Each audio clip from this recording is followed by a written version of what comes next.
Friends, welcome to నాయిలు properties. ఈరోజు మీకు బ్రాండ్ న్యూ 3 BHK ఫ్లాట్ అయితే సేల్కి తీసుకువచ్చాను. It is ready to occupy and stand alone apartment. ఇది HMDA అప్రూవ్డ్తో అయితే డెవలప్ చేశారు ఈ ప్రాజెక్ట్ని. ఈస్ట్ అండ్ వెస్ట్ ఫేసింగ్లో ఫ్లాట్స్ అయితే అవైలబుల్గా ఉన్నాయి. 40 feet రోడ్ ఫేసింగ్లో అయితే ఉంటుంది ఈ అపార్ట్మెంట్ వచ్చేసి.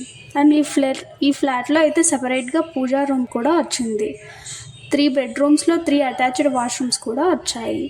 500 square yardsలో అయితే ప్రాజెక్ట్ని కన్స్ట్రక్ట్ చేశారు. ఫ్లాట్ సైజ్ వచ్చేసి 1520 SFT అయితే ఉంటుంది. లొకేషన్ వచ్చేసి నార్సింగి అండ్ కోకాపేట్ లొకేషన్కి దగ్గరలో అయితే ఉంటుంది. అండ్ ఏరియా వచ్చేసి మంచిదేవుల ORR ఎగ్జిట్ 89కి ఎగ్జాక్ట్ 1 kilometer డ్రైవ్లో అయితే ఉంటుంది. అండ్ గచ్చిబౌలి అండ్ ఫైనాన్షియల్ డిస్ట్రిక్ట్కి 15 minutes డ్రైవ్ అయితే అవుతుంది. ప్రైస్ వచ్చేసి 96 lakhs అయితే చెప్తున్నారు అండ్ స్లైట్లీ నెగోషియబుల్. మీలో ఎవరికైనా ఇంట్రెస్ట్ ఉంటే వెంటనే డిస్ప్లే మీద ఉన్న నెంబర్కి అయితే కాంటాక్ట్ అవ్వండి. Thank you for watching.